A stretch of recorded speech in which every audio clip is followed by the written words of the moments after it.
and the Muslim Brotherhood, which also has never carried out a terrorist attack on Americans. Huh. Mm-hmm. I'm not for either one, just for the record. No, nor am I. But I don't have strong feelings about either one, for the record. No. But why do we talk about both so much?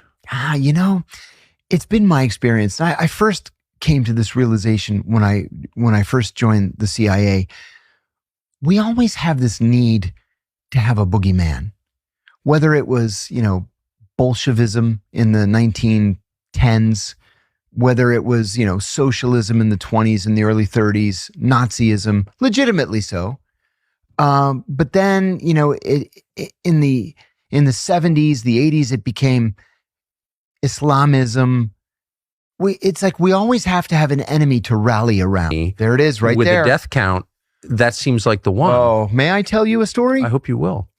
When I was the senior investigator on the Senate Foreign Relations Committee, 2009 to 2011, end of 2011, I told the then chairman, John Kerry, I wanted to go to Afghanistan to do a formal Senate study on the heroin poppy crop, right? Afghanistan at the time was producing 93% of the world's heroin. And so I flew to Afghanistan, went to Bagram Air Base. I told them I needed to fly to Kandahar and then to Lashkar Gah, which is the capital of Helmand province. And I was doing this study. Now, as a senior congressional staff member, I had the rank of brigadier general. This is the only time in my life I ever pulled rank on somebody. And I said, they wouldn't take me down there. And I said, I'm not asking you. I'm telling you, you are going to fly me to Kandahar, and then we will fly to Lashkar Gah, and then we'll fly back to Bagram. So they relented. We went to Kandahar, did some meetings. When we got to Lashkar Gah, as you're landing, for as far as the eye could see, all you see is heroin poppy.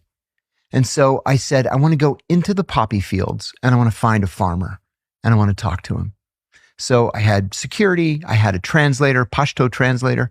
We just drive out into the fields. And sure enough, we stumble on a poppy farmer.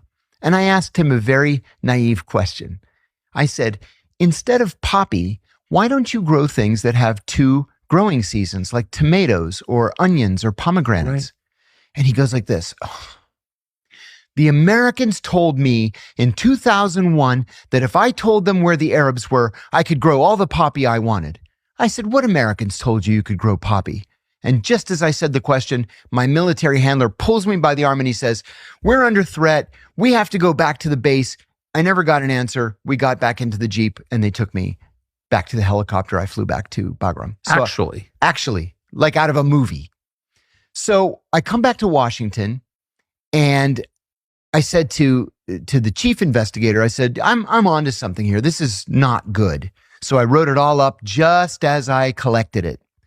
Well, I had a friend at DEA, the Drug Enforcement Administration, and I called him. I said, listen, I'm going to send you a paper, eyes only. I just want your thoughts on it before I send it to John Kerry. So he calls me back a couple days later and he says, buddy, you know you're not going to get this paper published, right? I said, why not? He said, Afghanistan produces 93% of the world's heroin. Almost all of that heroin goes to Iran and Russia, and we want them to be addicted to heroin. It weakens their societies. And I never got it published. Well, fast forward years later.